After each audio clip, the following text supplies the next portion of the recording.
ஆகி எங்கள் ஊரில் செம்ம வெயில் அடிக்குது. ஆனால் நம்மக்கிட்ட எந்த ஒரு பொருளுமே இருக்கும்போது அதோட அருமை தெரியாது. அது பொருளாக இருந்தாலும் சரி, எந்த ஒரு உறவாக இருந்தாலும் சரி, அது இல்லாத போது அதோட அருமை தெரியும். இருக்கும்போது ரொம்ப உதாசனப்படுத்துவோம், ஆனால் அது இல்லாதப்போ அந்த அருமை தெரியும். யாரோட மனசையும் காயப்படுத்தக்கூடாது. எந்த ஒரு உறவுலையும் சரி, எதுவாக இருந்தாலும் சரி. ஏன்னா காயப்படுத்திட்டு அவங்க இருக்கும்போது அந்த அருமை தெரியாது, இல்லாத போது அந்த அருமை தெரியுமே நம்மளுக்கு. எதுக்கு இவ்வளோ பேசுகிறேன்னு யோசிக்கலாம். வண்டி ரிப்பேர் ஆகிடுச்சு. அதுதான் 3 நாள் ஆச்சு வண்டி ரிப்பேர் ஆகிட்டு. நான் உண்மை தானே நான் சொல்கிறது, நீங்கள் சொல்லுங்கள். இருக்கும்போது அதோட அருமை நம்மளுக்கு தெரியாது, இல்லாதப்போ தான் அதோட அருமை தெரியும். 3 நாளாச்சு வண்டி ரிப்பேர் ஆகிட்டு. நான் வண்டி இருக்கும்போது எங்கேயுமே போகிறதுக்கு வேலை இருக்காது. வண்டி இல்லாத போது தான் எங்கேனாச்சும் போகணுன்னு இருக்குமே. செம்ம வெயில், ஆனால் முடியல, சுத்தமாக முடியல. செம்ம டயர்டாக இருக்குது. வெயிலை சுற்றி சுற்றி மண்டை ஃபுல்லாக அப்படியே சூடாகி போச்சு. அந்தளவுக்கு வெயில் அடிக்குது. 3 நாளாச்சு வண்டி மெக்கானிக் ஷாப்பில் விட்டு. நான் விட்ட நேரம் ஏதோ அவங்களுக்கு ஏதோ ஊரில் ஏதோ பிரச்சனையாட்டிருக்கு. எங்ககிட்ட எதுவுமே சொல்லாமல் வண்டி உள்ளே வச்சு பூட்டிட்டு அவங்க ஊருக்கு போயிட்டாங்க. சில பேர் வந்துட்டு இருக்கும்போது ஒரு உறவை வந்துட்டு காயப்படுத்துவாங்க.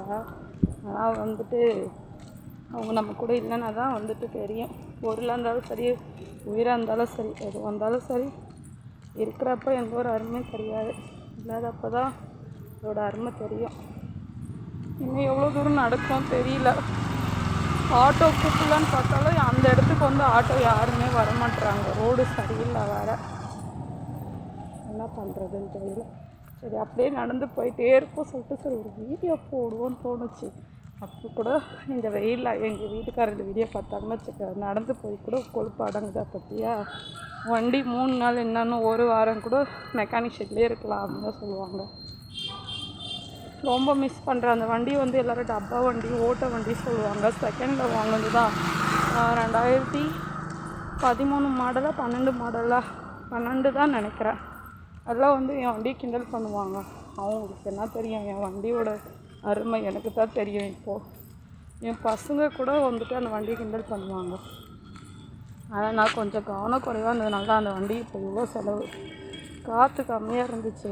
சரி, அன்றைக்கி கோவிலுக்கு போகிற அன்றைக்கே காற்று பிடிக்கலான்னு நினச்சேன். பெட்ரோல் போட்டு பசங்க என்ன பண்ணாங்க, காற்றடிக்கிறதுல வந்துட்டு நிறைய 5-6 வண்டி இருந்துச்சு. வந்துட்டு நிற்க மாட்டேங்கிட்டாங்க பசங்க. கொஞ்சம் நேரம் போகலான்னாங்க. நான் அப்போ கொஞ்சம் காற்று பிடிச்சிருந்தேன்னா வண்டி இவ்வளோ வேலை கொடுத்துருக்காது. காற்று கம்மியாக இருந்துருக்கு.